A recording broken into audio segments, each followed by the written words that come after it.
En esta mesa tenemos el placer de tener con nosotros a Amaia Inza, que es profesora de Relaciones Internacionales en la Universidad... No, de Relaciones Laborales, perdón, y Trabajo Social en la UPV. Fernando Fantova, que es consultor social, y Manuel Zubero, profesor de Sociología de la UPV. Pau Mariclose, profesor de Sociología en la Universidad de Zaragoza. Y José Antonio Noguera, profesor de Sociología en la Universidad Autónoma de Barcelona. Vamos a organizar la conversación en torno a algunas preguntas, pero antes de pasar a eso, os voy a dar en este orden, luego iremos alterando el orden para que no siempre hable primero la primera persona y siempre por último la misma. Vamos a ir, si queréis, en este mismo orden que os hemos presentado. Empezará Amaia, luego irá Fernando, Imanol y Pau, y por último José, con un breve resumen. En alguna conferencia he visto que hay gente que va con bocinas y tal, ¿no? En la jubilación de Philippe Van Parix utilizaron... Yo voy a utilizar el móvil. Le voy a decir a Sidri que ponga un temporizador de 4 minutos y 30 segundos. A su cumplimiento sonará una bocinica y en ese momento os pediré que en 15 segundos o 20 segundos terminéis vuestra intervención, ¿vale? Así que tienes, Amaia, 4 minutos y 30 segundos para que Siri me alerte de que han pasado los 4 minutos y 30 segundos, ¿vale? Muchas gracias. Vale, venga, seguro que sí. El capítulo del libro, titulado Nuevos riesgos sociales y estrategia de inversión social para la reelaboración del estado de bienestar preventivo. Repítelo. ¿Ahora funciona? Vale. Sí. Bien. Bueno, pues decía que el capítulo del libro, de mi aportación en este libro, habla de la estrategia de la inversión social en relación con los nuevos riesgos sociales desde un punto de vista general de reelaboración del estado de bienestar. Tomando como eje el hecho de que el cambio socioeconómico ha, digamos, desorganizado el contrato social contemporáneo, la inversión social plantea de alguna manera una alternativa para una reorganización del estado de bienestar y tiene como objetivo evitar situaciones de desigualdad y, sobre todo, conseguir retornos productivos para el propio estado de bienestar. Es decir, la estrategia de la inversión social está evidentemente enfocada y, sobre todo, enfocada a repercutir de nuevo en el mercado laboral. No está hablando de ninguna manera de desmercantilización, sino juega dentro de los límites de una mercantilización absoluta. Quería plantear el texto tomando como base esta premisa, pero quería ver la inversión social como un cúmulo podrían ser un cúmulo de cambios incrementales que podrían llevar con el tiempo a un cambio paradigmático o un cambio de tercer orden, como nos dice Peter Hall, ¿no? Ante una gran variedad de problemas. Entonces, tenemos que tener en cuenta que la nueva racionalidad económica, bueno, ya no tan nueva, lo que nos empuja es a una competitividad constante y aquí, como he dicho antes, se enmarca la estrategia de la inversión social. ¿Por qué? Porque de alguna manera hemos absorbido la existencia de una ciudadanía de mercado, una socialización del neoliberalismo, por así decirlo, y estas son las reglas del juego. Y la inversión social, lo que hace es jugar con estos parámetros. La idea principal, como se ha dicho anteriormente, sería una intervención ex ante, es decir, antes de que los problemas estallen y haga falta intervenir para reducir las desigualdades que se generan, dentro de un esquema global de recalibración del estado de bienestar, es decir, una reestructuración de lo que hay, pero también la perspectiva o la estrategia es honesta y dice que van a hacer falta muchos más recursos de los existentes actualmente, teniendo en cuenta que van a seguir conviviendo los viejos riesgos sociales con los nuevos riesgos sociales. Me parece una idea interesantísima la que plantea que ve una perspectiva del curso de la vida, es decir, vamos a necesitar todas las personas, toda la ciudadanía, una serie de recursos a lo largo de nuestra vida, puede ser en la infancia, puede ser que en algún momento nos quedemos en paro, necesitemos ciertos recursos Me parece una perspectiva muy interesante porque, de alguna manera, deja en un segundo plano la dialéctica inclusión-exclusión, ¿no? El peso que tiene para los servicios sociales, por ejemplo, hablar todo el rato de exclusión, pues de alguna manera para el discurso también ayudaría a comprender a la gente que los servicios sociales no son solamente cuando o para la gente que está muy fastidiada, sino que de alguna manera todo el mundo tengamos que echar mano de esos recursos a lo largo de nuestra vida. Como decía, la estrategia de la inversión social se apoya en esos nuevos riesgos sociales que he comentado al principio. Se han incrementado los colectivos que entran en situación de desigualdad, que, como he dicho antes, no quiere decir que las viejas desigualdades no existen, pero hoy día pues, están las figuras de las trabajadoras y los trabajadores pobres, y también vamos a estar todo el rato teniendo que competir, valorizando nuestra carrera laboral constantemente para competir en la sociedad de la información, ¿no? El prototipo de cliente, según esta estrategia, ya no es, por supuestísimo, el male family breadwinner, sino que, bueno, puede ser una persona preparándose, una persona joven que esté estudiando, como se ha comentado antes, anteriormente, que es lo que ya decía, por cierto, Giddens en los 90, ¿no? Hace bastantes años, con la tercera vía para la socialdemocracia. A mí lo que me parece esta estrategia es que, como he dicho antes, juega un juego que todos y todas sabemos. No habla de tanto de igualitarismo, sino compensación, pero sí me parece… ¿Puedo la última frase? Bien, a mí me parece que puede servir como una caja de herramientas a futuro, que podemos sacar las cosas positivas que nos puedan servir aplicándolas a la circunstancia de cada país, de cada región, y yo pienso que, bueno, pues a lo mejor se puede crear un círculo virtuoso de igualdad tomando como premisas algunas estas de la estrategia de inversión social. Mila esker.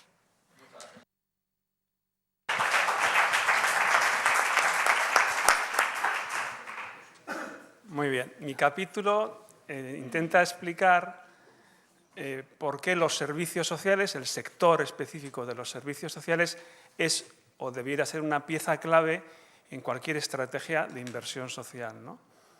Y tiene como dos partes. Primero, reflexiono sobre la propia estrategia o paradigma de la inversión social y luego hablo de los servicios sociales. Sobre la estrategia de la inversión social digo dos cosas buenas y dos cosas malas.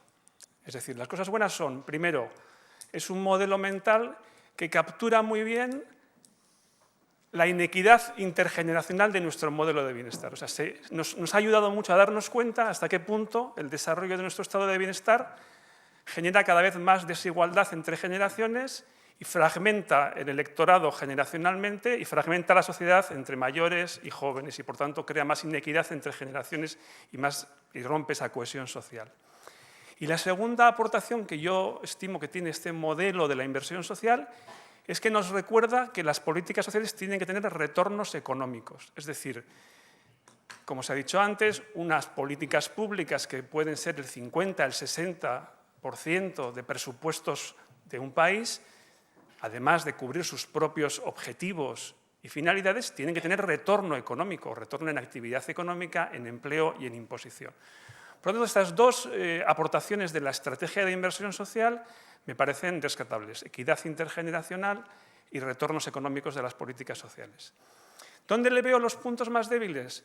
Pues fundamentalmente, por una parte, y en esto coincido con Amaya, es una estrategia muy de mantenimiento del estado de cosas actual. No se plantea la superación del capitalismo, sino que se plantea el apuntalamiento del capitalismo. Y eso, bueno, pues podría tener alguna crítica o discutible, por lo menos por algunas perspectivas.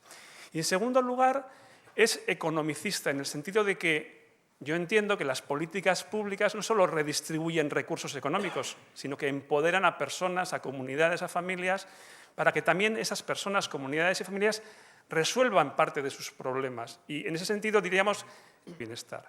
En ese sentido, ¿por qué argumento en el capítulo que los servicios sociales son una pieza clave?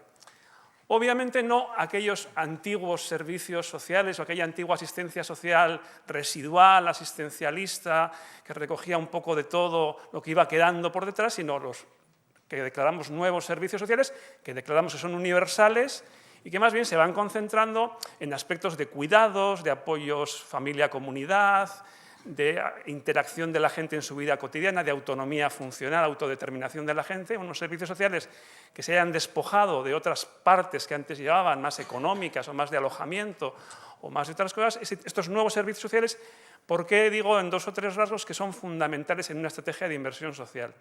Bueno, en primer lugar, porque diríamos en este momento para mí son la pieza clave para responder a la crisis de los cuidados. La crisis de los cuidados que la economía feminista nos ha permitido visualizar, es uno de los fenómenos no solo socialmente más relevantes, que está generando más sufrimiento social posiblemente, sino también más transversales entre diferentes grupos, segmentos, clases o generaciones sociales. Y por tanto, diríamos que podría ser un tema de agenda bastante transversal y bastante justo a la vez, ¿no? En ese sentido, si fuéramos capaces desde los servicios sociales de hacer comprender a nuestra ciudadanía que sabemos cómo ayudarles en los cuidados tanto de las criaturas como de las personas que tenemos alguna limitación funcional o por el paso de la edad, y cómo seríamos capaces de dar una respuesta nueva a la organización social de los cuidados, bueno, yo estimo que tenemos mimbres para ser líderes en ese sentido, y en ese sentido seríamos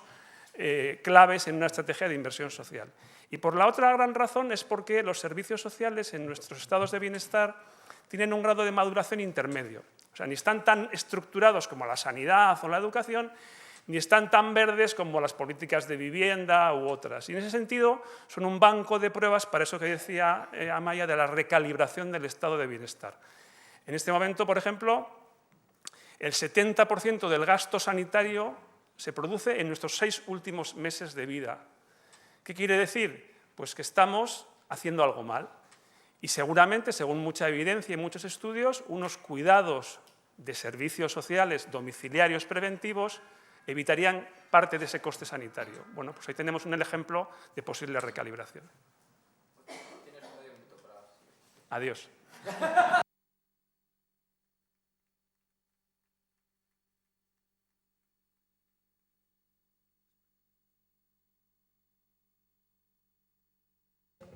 Gracias, eskerrik asko.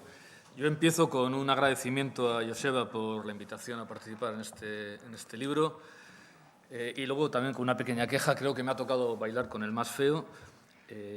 No lo digo por Joseba ni por nadie.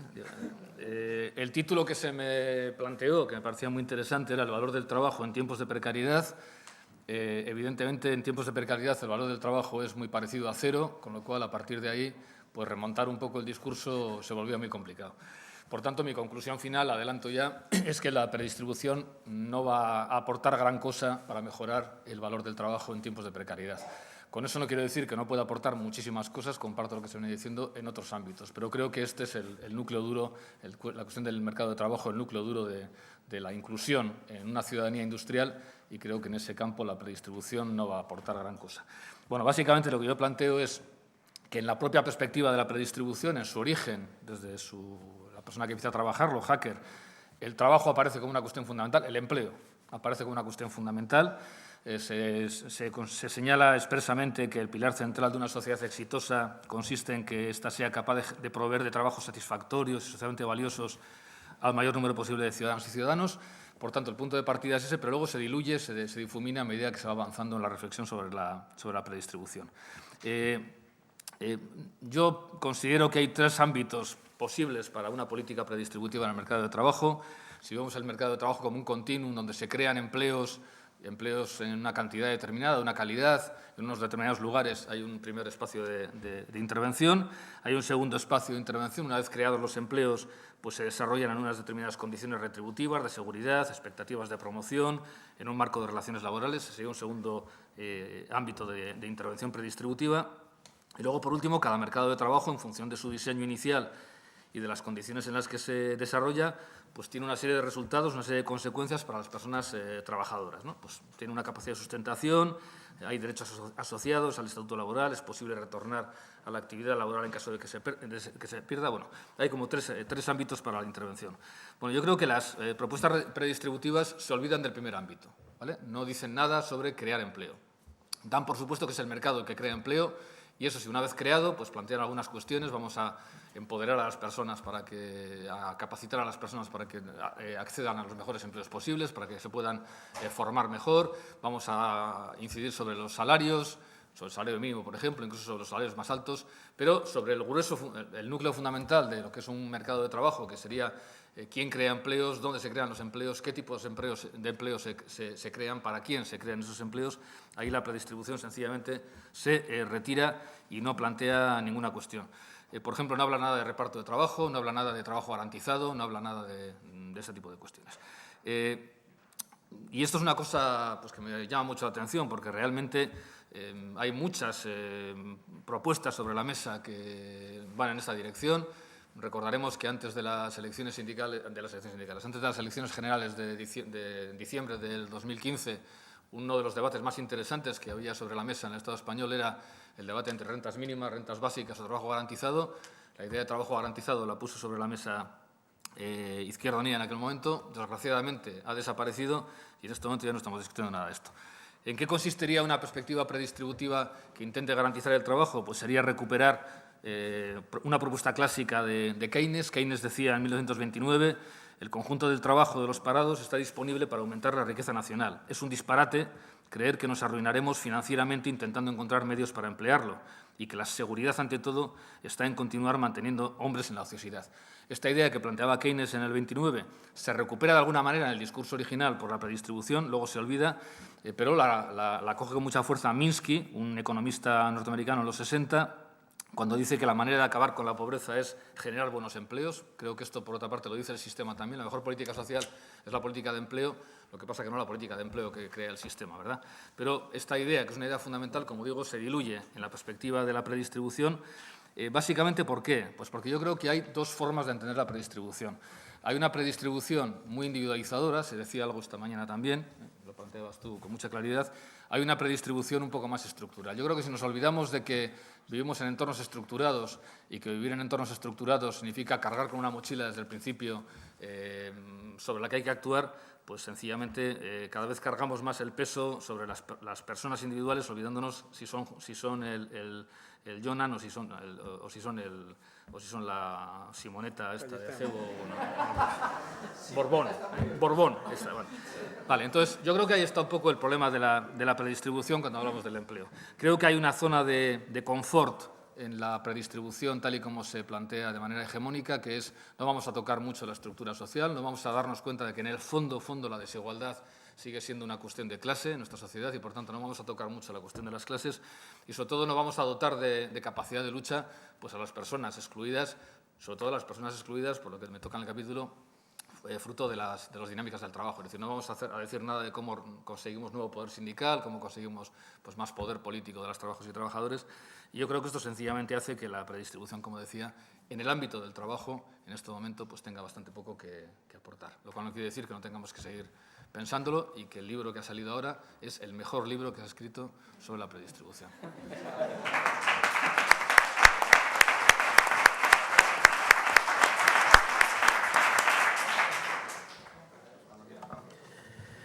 Bueno, mi misión aquí es hablar sobre la lucha contra la pobreza infantil. Digamos, es un ejemplo de política de inversión social, tiene componentes también de predistribución. Y entonces, digamos, está en el centro de muchas agendas, de muchas agendas internacionales en este momento. Es decir, el motor que ha llevado, digamos, al primer plano, hay que reconocerlo, es un motor internacional y tiene que ver con el papel de determinados organismos, la OCDE, la Unión Europea, que están propugnando, digamos, un modelo en que la lucha contra la pobreza infantil ocupa un lugar importante. Yo voy a proporcionar una serie de argumentos o justificaciones para apuntar la relevancia de esta política y después, si llego a tener tiempo,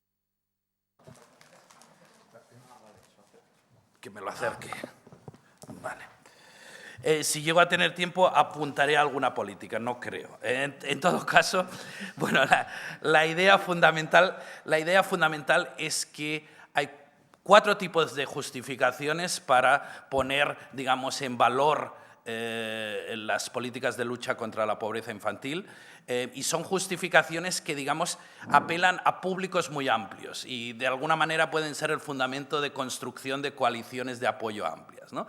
Hay una justificación que vendría a decir que la pobreza infantil es especialmente injusta. ¿Por qué es especialmente injusta? Porque afecta a colectivos que no han hecho nada para estar en esta situación. Es decir, y los afecta por partida doble. Afecta tanto a su bienestar, en inglés el well-being, como a su devenir, digamos, el buen devenir de estas personas. En inglés sería well-becoming, ¿no?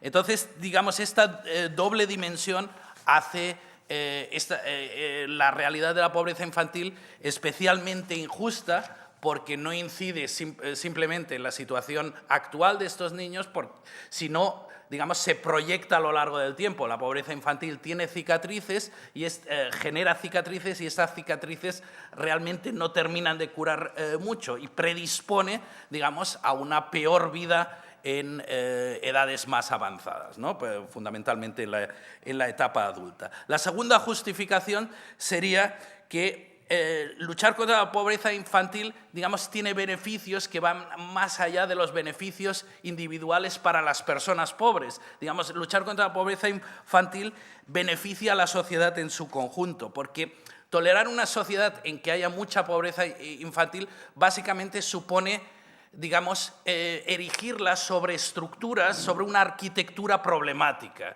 Es decir, en la medida en que la pobreza infantil está relacionada con la generalización de determinados problemas sociales, estamos construyendo sociedades poco deseables. Poco deseables en la medida en que son sociedades donde determinados problemas sanitarios pueden ser problemas muy extendidos que tengan que ver con la pobreza infantil. Pues, no sé, la obesidad, las adicciones, digamos, tienen su germen en etapas de la infancia, ¿no?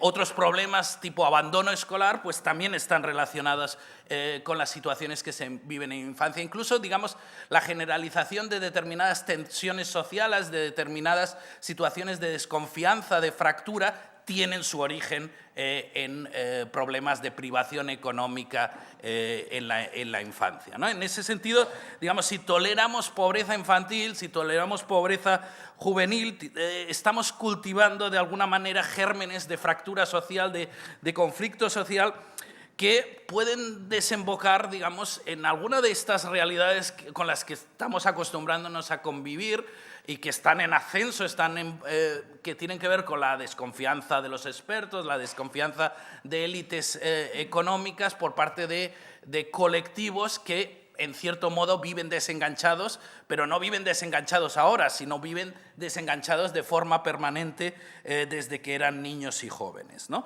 Por otra parte, digamos, luchar contra la pobreza infantil beneficia incluso a las clases acomodadas, en la medida en que la pobreza infantil genera situaciones en que estas clases acomodadas tienen que hacer inversiones para, de alguna manera, aislarse de las consecuencias de la pobreza infantil. Por ejemplo, en términos de invertir en educación privada, digamos, invertir en segregación, digamos, escolar, pero también segregación residencial, invertir en seguridad. Eso se puede ver claramente, digamos, en los países del tercer mundo donde está muy extendida la pobreza infantil, la pobreza juvenil y, digamos, estas formas de segregación. Tengo 2 justificaciones más que solo voy a enunciar porque ha sonado esto. La primera, la tercera justificación tiene que ver con que la inversión en pobreza infantil tiene elevados retornos y esto lo ha explicado Borja claramente.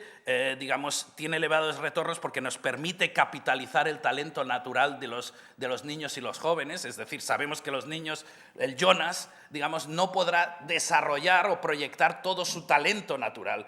Y eso es capitalizar de forma subóptima un talento que tenemos. En cambio, la Simonetta, pues la Simonetta igual es tonta, ¿vale? Es tonta, pero gracias, digamos, a esas condiciones privilegiadas que suponen que hay que poner mucho dinero en la Simoneta, llegará a ser lo que, digamos, no le corresponde ser por talento natural. Bueno, no desarrollo esto más, quizás después. Y el cuarto argumento, que también solo enuncio, es que invertir en infancia nos ayuda a reequilibrar en los estados del bienestar.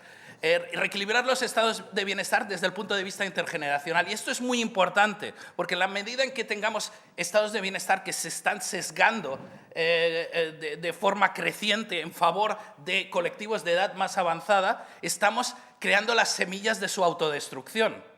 Es decir, digamos, por ejemplo, evitando o no contribuyendo a que exista una base fiscal sólida que sostenga esa arquitectura del estado del bienestar, o minando la legitimidad de los estados de bienestar, en la medida en que haya gente en edades más tempranas que entienda que no puede contar con el estado de bienestar, que el estado de bienestar no es para él, que probablemente cuando llegue a edades avanzadas en que le correspondería pues beneficiarse del estado de bienestar, probablemente el estado no esté allí, ¿no? O sea, si no les damos algo ahora, no hay motivos para que estas personas sigan confiando en la arquitectura del estado de bienestar. Y lo dejo aquí de momento.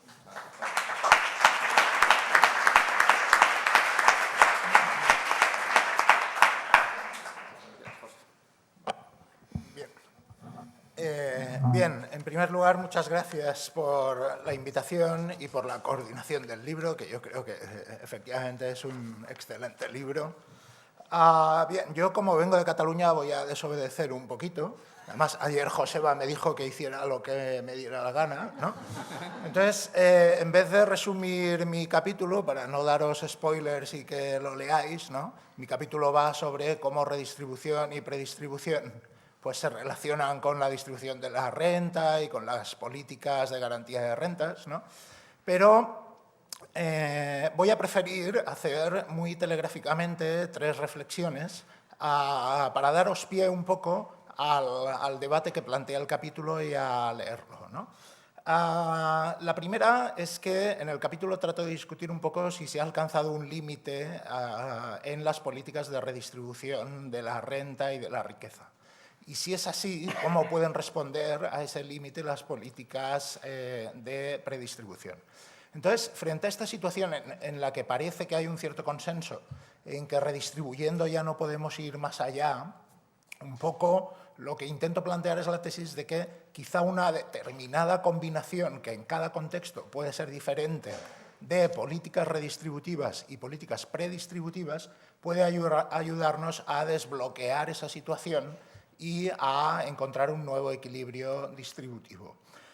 Básicamente lo que encontramos ahora encima de la mesa son algunas reacciones cada vez más frecuentes. Por ejemplo, la que nos dice, entre ellos algunos supuestos socialdemócratas también empiezan a decirlo, digo, aquí hay mucha socialdemocracia, permitidme hacer también alguna crítica a los socialdemócratas, ¿no? Algunos están empezando a decir que el problema no es la desigualdad, el problema es la pobreza. Entonces, si combatimos la pobreza, eliminamos la pobreza, no nos deberíamos preocupar demasiado por la desigualdad. Bueno, yo creo que lo que ha explicado Borja antes y lo que ha explicado Xavier antes nos dejan bastante claro que la desigualdad que existe es en su mayor parte injusta y, por tanto, es un problema social de primer orden y no nos podemos conformar únicamente con el combate contra la pobreza, sino que debemos combatir también la injusta desigualdad y masiva desigualdad injusta que tenemos. En segundo lugar, también mucha gente está empezando a decir que las políticas de redistribución deben hacerse únicamente por el lado del gasto. Es decir, que no debemos hacer redistribución por la vía fiscal. Esto también muchos socialdemócratas están empezando a decirlo insistentemente, ¿no? Y por tanto que los impuestos en los sistemas fiscales deben ser proporcionales, ¿no? Y por lo tanto toda la redistribución y la progresividad que haya en el sistema debemos introducirla por el lado del gasto. Bueno, esto yo creo que es erróneo, ¿no? Es erróneo, en primer lugar, porque es asimétrico, ¿no? Es decir, cuando se trata de redistribuir fiscalmente de forma regresiva, entonces sí que se puede hacer, ¿no? Curiosamente, ¿no? Como se ha hecho recientemente en Inglaterra, ¿no? Donde básicamente las últimas reformas que se aprobaron esta semana consisten en quitarle renta a las deciles más pobres para dársela a los más ricos en forma de una bajada de impuestos, ¿no? Entonces, ¿por qué se puede hacer esto y no lo contrario? Esto es algo que yo, sinceramente, no acabo de entender, ¿no? Más bien lo que creo es que se está obviando que aquí lo que tenemos es un conflicto distributivo y que ese conflicto distributivo que existe en todas las sociedades democráticas avanzadas, pues está en todas partes donde el Estado y los ciudadanos entran en transferencias de cualquier tipo, ¿no? Y, por lo tanto, está en las prestaciones sociales, pero está también en los sistemas fiscales. Entonces, hacer la ficción de que, de algún modo, vamos a convertir el sistema fiscal en un lugar neutro, distributivamente neutro, donde no existe ese conflicto distributivo y donde no hay lugar para la progresividad, pues me parece un poco arriesgado para una socialdemocracia que quiera seguir mereciendo ese nombre, ¿no? Más bien me parece que sería un caso, el enésimo caso de las uvas amargas de los socialdemócratas, ¿no? Que he hablado yo de ellas en algún artículo, ¿no? De, oiga, como no podemos o no sabemos o no somos capaces de hacer sistemas fiscales progresivos, pues entonces lo que vamos a decir es que no, es que los sistemas fiscales no deben ser progresivos, ¿no? Y por último, cuidado también con la posición opuesta, ¿no? Que sería la de decir, no, 30 segundos, la redistribución tiene que hacerse solo por la vía de la fiscalidad y no debe hacerse por la vía del gasto. Y por lo tanto, por la vía del gasto, lo que necesitamos es únicamente una renta básica universal de cuantía igual para todos los ciudadanos, ¿no? En vez de políticas más focalizadas en los más desfavorecidos, que yo creo que son la urgencia en situaciones como la que estamos viviendo actualmente. Mi conclusión, y esto es lo que he tratado de explicar un poco en el artículo, es que en una situación como la que vivimos, donde, si me permitís el símil militar, la guerra contra la desigualdad la estamos perdiendo los igualitaristas, ¿no? Y en una situación en la cual el enemigo, que es la desigualdad injusta, avanza por todos los frentes, con todo tipo de armas y bagajes y con todo tipo de mecanismos visibles, invisibles, naturales, sociales, etcétera. En esa situación, los igualitaristas, ¿no? Los que defendemos que tiene que haber un grado mayor de igualdad en nuestras sociedades, deberíamos intentar disparar con todo lo que tengamos, ¿no? Es decir, atendiendo un poco al calibre y atendiendo las consecuencias, pero utilizando tanto políticas redistributivas como políticas predistributivas y intentando encontrar la combinación y el equilibrio de ambas que sean más convenientes y más efectivas en cada contexto concreto. Muchas gracias.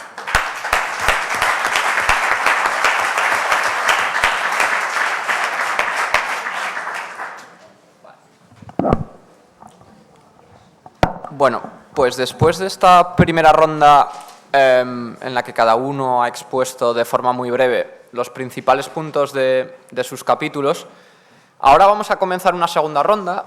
Lo he ordenado de forma que más o menos cada una de las tres partes tenga media hora. Media hora para las presentaciones de los capítulos, media hora para la discusión. Idealmente, esto me parece que es un poco realista. Y luego media hora para el debate, ¿vale? Bueno, a ver si nos conseguimos apañar así, no estoy seguro de esto. Ahora vamos a cambiar el orden de forma que va a empezar José y va a terminar Amaya. Y aquí he planteado algunas preguntas para tratar de coser lo que tienen en común, porque 5 presentaciones igual era un poco heterogéneo esto. He preparado unas preguntas que tratan de coser las 5 intervenciones. La primera sería, para todos vosotros seguramente es muy novedoso, ¿no? Saber que España dedica menor gasto en protección social que la media de la Unión Europea. Estamos más o menos en porcentaje del PIB que dedicamos a protección social, 3 puntos por debajo de la Unión Europea. Pero claro, ese gasto social incluye partidas que tienen un encaje muy difícil dentro de los 2 enfoques que planteamos en el libro, que son la inversión social y la predistribución, como por ejemplo las pensiones. Entonces, si quitamos esas partidas, digamos, que tienen un encaje difícil dentro de los dos enfoques que se discuten en el libro, la primera pregunta sería ¿cómo está España en relación con el resto de países de la Unión Europea en políticas que sí cabe etiquetar típicamente de predistributivas o orientadas a la inversión social? La segunda pregunta sería ¿por qué ocupamos ese lugar? Supongamos, por ejemplo, que no estamos demasiado bien. ¿Por qué no estamos demasiado bien? Y la última sería ¿cuáles son las razones, si las podéis resumir en una o dos, idealmente pues sería perfecto, por las cuales deberíamos aumentar esas partidas? Bueno, pues un poco mi respuesta es que estamos mal en ambos lados, ¿no? Y de hecho, sorprendente, ¿no? Y de hecho, si juzgamos por el índice de Gini aplicado a la distribución primaria de la renta, es decir, antes de impuestos y de transferencias, y por el índice de Gini después de impuestos y de transferencias, pues estamos en el peor de los lados en ambas cosas, ¿no? Es decir, tenemos un alto Gini en relación con los demás países de la Unión Europea y de la OCDE, tanto antes de impuestos y transferencias como después de impuestos y transferencias. Lo dramático de todo esto es que no es que en España se esté haciendo un bajo esfuerzo redistributivo a través del gasto público y de las políticas del Estado del Bienestar, al contrario. Es decir, lo que los datos demuestran es que efectivamente se está haciendo un gran esfuerzo. Es decir, las políticas actualmente existentes y el sistema fiscal y el sistema de prestaciones sociales reduce alrededor de 1/3 de la desigualdad primaria y prácticamente la mitad de la pobreza que existiría si no existieran estas políticas. Entonces, lo dramático aquí es que haciendo un grandísimo esfuerzo tenemos más desigualdad y más pobreza que hace unos años, haciendo más esfuerzo que hace unos años y haciendo más esfuerzo que muchos otros países, tenemos más desigualdad y más pobreza que ellos. Entonces, mi conclusión un poco orientativa sería algo falla en el diseño de nuestro estado del bienestar y de nuestro sistema fiscal, porque no puede ser que estemos haciendo este esfuerzo con estos resultados, ¿no? En términos comparativos. Hay países que hacen menos esfuerzo redistributivo que nosotros y tienen unas desigualdades mucho más reducidas, ¿no? Entonces, puestos a pensar qué políticas predistributivas podrían ayudar en este terreno, yo lo primero que diría es no renunciemos tan deprisa a diseñar mejor nuestras políticas redistributivas, ¿no? Un poco lo que decía antes, ¿no? No renunciemos tan deprisa a la progresividad real del sistema fiscal y a políticas redistributivas que focalicen los recursos más en aquellos colectivos que más lo necesitan y una vez tengamos esto claro, pues podemos plantearnos políticas predistributivas y yo creo que aquí en nuestro país hay dos terrenos bastante interesantes y bastante urgentes donde plantearse estas políticas, que son, por un lado, el mercado de trabajo, ¿no? Un poco lo que comentaba Imanol antes, ¿no? Es decir, realmente entrarle al trapo a la desregulación masiva del mercado de trabajo que hemos tenido en los últimos años y entrarle al trapo también a la desregulación masiva que hemos tenido del mercado de la vivienda y que en otros países de la Unión Europea perfectamente liberales y civilizados, ¿no? Pues no existe, ¿no? Es decir, existen políticas de regulación de los alquileres, de vivienda pública, etcétera, mucho más desarrolladas que las que tenemos aquí y que afectarían de forma muy efectiva a la distribución primaria de la renta y, por tanto, serían una política predistributiva de primer orden, ¿no? Muchas gracias, José. Bueno, aquí en general nos vamos a pisar porque pensamos en muchos terrenos lo mismo, no en todos, ¿eh? Yo soy, por ejemplo, muy partidario también de no renunciar a la progresividad de ciertos impuestos, pero al mismo tiempo soy partidario de utilizar los impuestos regresivos para generar, digamos, volúmenes de recaudación. Es decir, y las dos cosas se pueden hacer al mismo tiempo.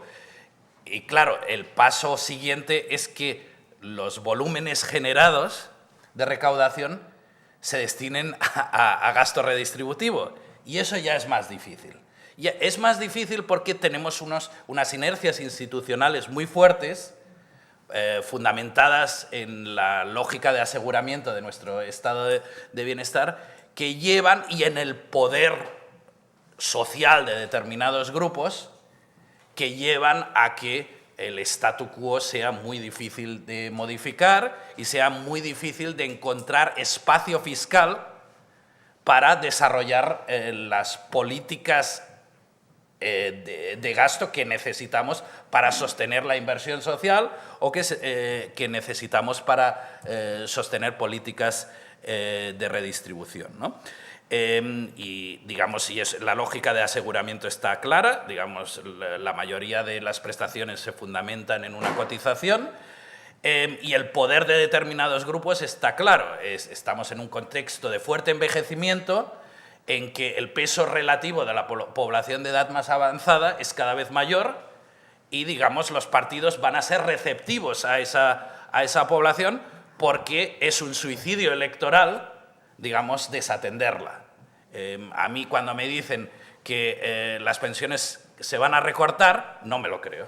O sea, no me lo creo. O sea, se pueden ajustar puntualmente un año, pero de manera sostenida no se van a recortar, y no se van a recortar lo que está previsto que se recorte, porque llegarán partidos políticos que promoverán la rectificación de esos compromisos de recorte, ¿no? Entonces, específicamente respecto a infancia, ¿qué es lo que me ocupa? Pues estamos fatal, o sea, es un desastre. Digamos, siempre estamos muy abajo en todos los indicadores. Estamos muy abajo en indicadores de gasto en las políticas clave. Estamos muy abajo en gasto en educación 0,3, a pesar de que, digamos, desarrollamos bastante educación 0,3, estamos muy abajo en el acceso a la educación 0,3 de los colectivos más desfavorecidos, que ese es un gran reto, ¿vale? Porque hemos expandido el 0,3, pero lo hemos expandido para las clases medias, ¿no? De nuevo, reproduciendo esta tendencia que tiene el estado de bienestar a crear prestaciones y servicios que no son redistributivos. En la corrección de pobreza, pues estamos mal, tenemos instrumentos de transferencia básica muy infradotados. Pues las transferencias por hijo a cargo, digamos, de España son transferencias con una cobertura limitadísima, llegan al 13% de la población y como si no existieran, es decir, los 20 y pico euros al mes que representan, pues no tienen ninguna capacidad de aliviar la situación económica de las familias desfavorecidas. En ese sentido, digamos, es más generosa Rumanía que España en términos de transferencias por hijo a cargo, ¿no? Entonces, bueno, pues tenemos muchas asignaturas pendientes, que son asignaturas pendientes de solo ajustar el estado de bienestar a lo que le corresponde en términos de país con la renta per cápita que tenemos.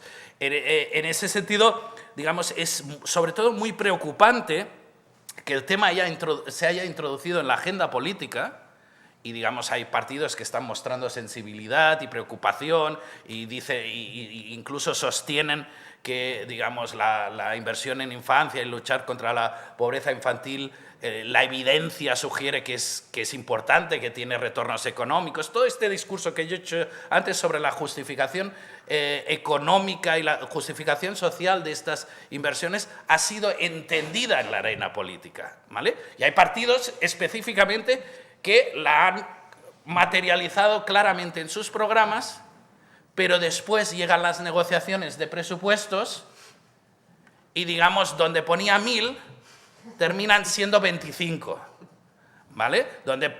Y me estoy refiriendo a la lucha contra la pobreza infantil. Un programa en el Pacto Ciudadanos-PP, hay un programa al que le pusieron 1.000, ¿vale? Antes en el pacto con el PSOE le habían puesto 2.800, también o por lo menos eso estaba detrás del programa previsto. Pero ahora le pusieron 1.000, ¿vale? Ya nos quejamos, los que estamos comprometidos con estos temas, ya nos quejamos de que pasara de 2.800 a 1.000, ¿vale? Pero claro, es de una desfachatez incalificable que esos 1.000 terminen siendo en declaraciones públicas 342, pero que de esos 342 150 sean para refugiados y 100 sean para programas alimentarios que no tienen un componente específico de lucha contra la pobreza infantil, y después 75 más son digamos, adiciones al presupuesto que ya estaban contempladas este año. Es decir, adicionales, donde había 1.000, pasaron a 25. Y explicar cómo puede ocurrir esto entre personas que supuestamente tienen un compromiso muy fuerte en la lucha contra la pobreza infantil, porque lo han entendido todo, o sea, porque se lo hemos explicado y supuestamente lo han entendido todo, es una incógnita que me gustaría en algún momento poder resolver. Bueno, yo no soy ningún experto en el análisis aplicado de las políticas, no sé qué hago aquí, no sé nada del presupuesto. Si se lo hemos explicado y no lo entiendes, se lo hemos explicado mal, o no lo fallamos igual los expertos, ¿no? A ver, yo creo que algo falla en España y es muy evidente porque hay un imaginario dominante que hace que cada vez más gente considere que recibe menos a cambio de lo que aporta vía fiscal, etcétera, y cada vez hay más deserción en apoyo a estas políticas, lo cual quiere decir que algo no funciona. Seguramente, pues todas y todos podemos pensar en ejemplos, en malos ejemplos de cómo, en lugar de alimentar discursos o imaginarios universalistas, pues alimentan discursos imaginarios practicando políticas pues, que van en contra de estos imaginarios. Estoy pensando, por ejemplo, en los famosos 2.500 euros de Zapatero por hijo, que a lo mejor se deberían haber invertido pues, para hacer guarderías o lo que sea. Bueno, pero en todo caso sí es verdad que en la sociedad española pues hay un imaginario que indica que hay algunas personas que reciben servicios, ayudas, prestaciones y otras que las pagan, lo cual quiere decir que algo está funcionando muy mal. Luego yo no sé si en las políticas concretas eso es así o no es así. En todo caso, en lo que tiene que ver con el tema del mercado de trabajo, bueno, yo sí considero que habría que introducir algún elemento de intervención en el marco de la predistribución.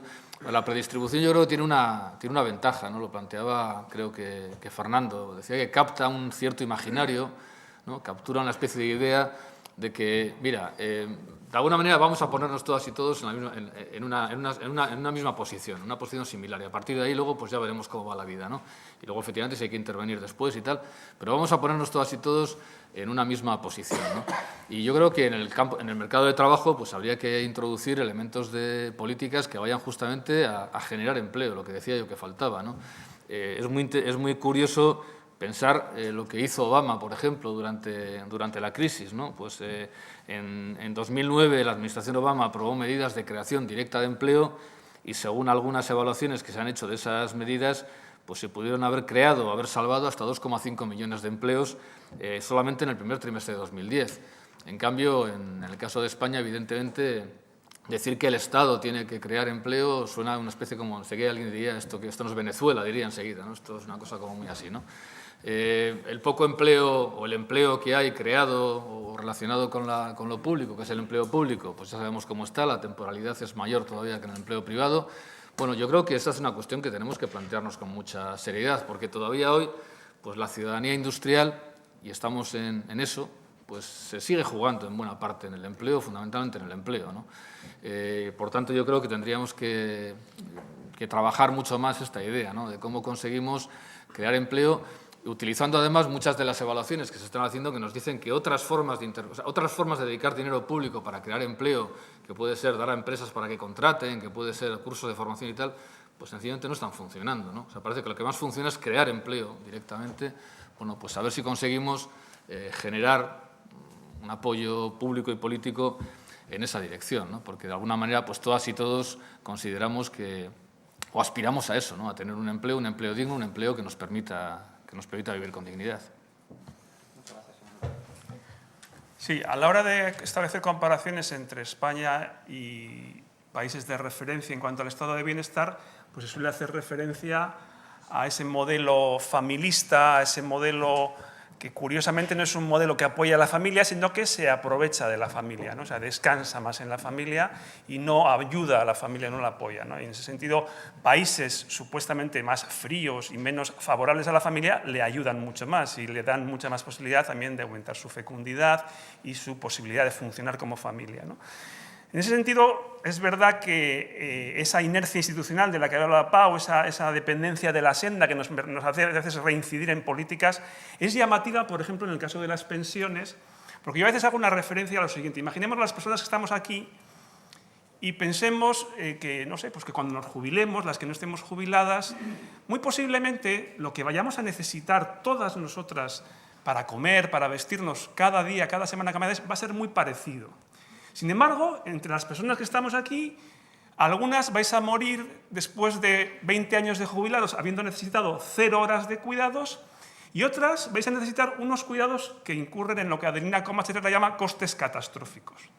¿Cómo es posible que una contingencia así, que a algunos os va a tocar 0 y a otros os va a tocar decenas de miles de euros, no la trabajemos de otra forma? Es decir, no nos lo podemos pagar por la pensión, porque habrá gente que le sobrará y habrá gente que le faltará mucho. Y, por tanto, eso se llama servicios sociales, se llama el pilar del que nos hemos dotado para asegurarnos frente al riesgo de necesitar cuidados, también de necesitar cuidados en el 0,3. Yo reivindico que el 0,3 fundamentalmente es un tema de servicios sociales. Es decir, nadie que tiene un crío de 5 meses está preocupado porque le enseñen algo, está preocupado porque le cuiden y seguramente los servicios sociales, si nos dejaran y si fuéramos capaces, haríamos cosas muy chulas, como se hacen en Hendaya, con los nidos familiares y cosas parecidas, para atender el 0,3 cuidando, no necesariamente escolarizando, ¿no?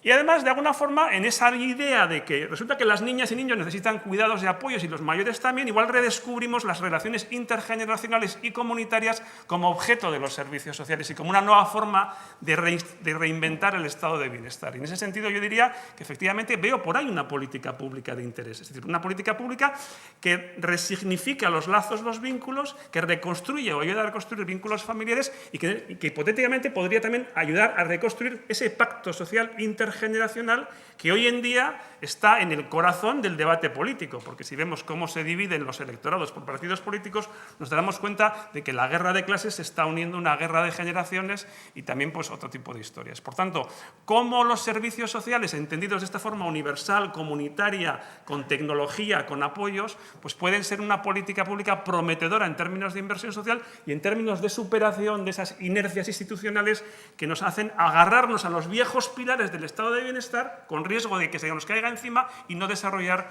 nuevas iniciativas. Bueno, al hilo de lo que comentaba Fernando, pues los países más exitosos a la hora de implementar las estrategias de inversión social son los escandinavos, como siempre, son el ejemplo para casi todo. Pero bueno, hay que tener en cuenta que el factor determinante para este éxito son las políticas dirigidas a las familias, cosa que sería en un país como los mediterráneos, donde el estado de bienestar es familista, bastante más difícil de implementar, con lo cual ya el esquema, digamos, de éxito o el ejemplo exitoso empezaría ya con bastantes más dificultades que simplemente cogiendo la teoría y aplicándola a la práctica tal cual, ¿no? También hay que tener en cuenta que la inversión social, la estrategia de la inversión social tampoco es una estrategia unificada. En algunos momentos simplemente es una declaración de intenciones, unas veces son prácticas concretas que pueden ser aplicables según solamente el contexto, hay que tener en cuenta la dependencia de la senda, etcétera, etcétera. Pero bueno, yo también pienso que no, si bien en los países escandinavos el hecho de redireccionar el gasto a este tipo de políticas sea la clave de su éxito, no me parece que sea tanto un aumento del gasto, sino lo que hemos comentado anteriormente, de recalibración o redireccionamiento del entramado del bienestar en general, ¿no? El diagnóstico está. Entonces, lo que hace falta es pues, incidir en cosas concretas para poder aplicar, en parte, como he dicho anteriormente, la estrategia de la inversión social. Muy bien, Amaya, pues gracias.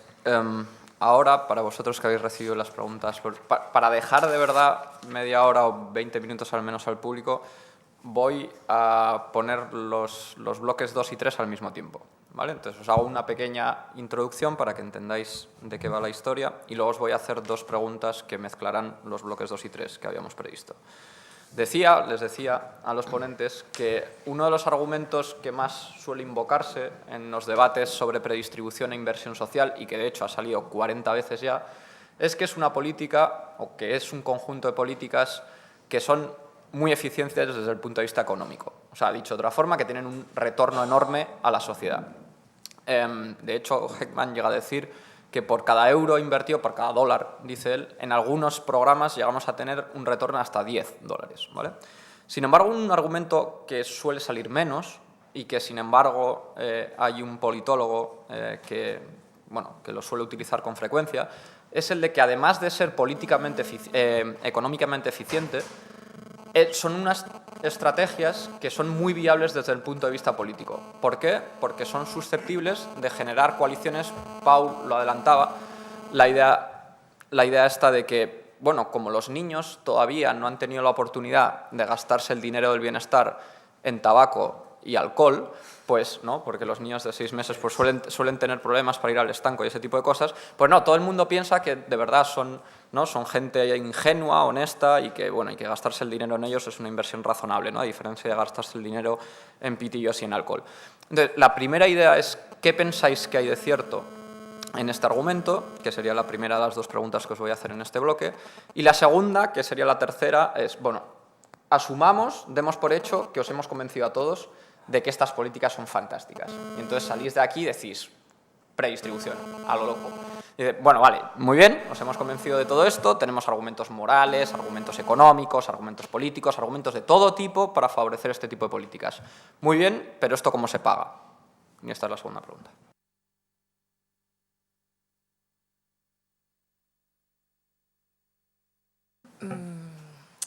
Vale.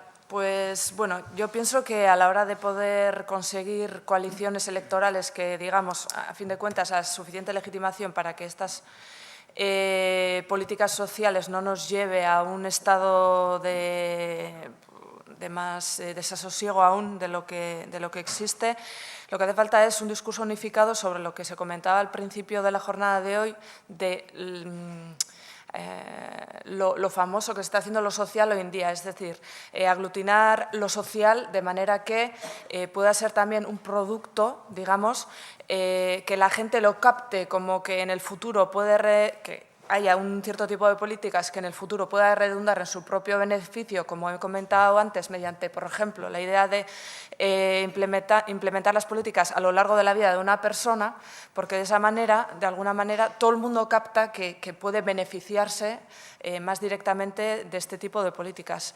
Nadie va a estar de acuerdo en que vaya a tener bastante menos pensión porque se vaya a invertir en niños y niñas de 0 a 3 años, por supuesto.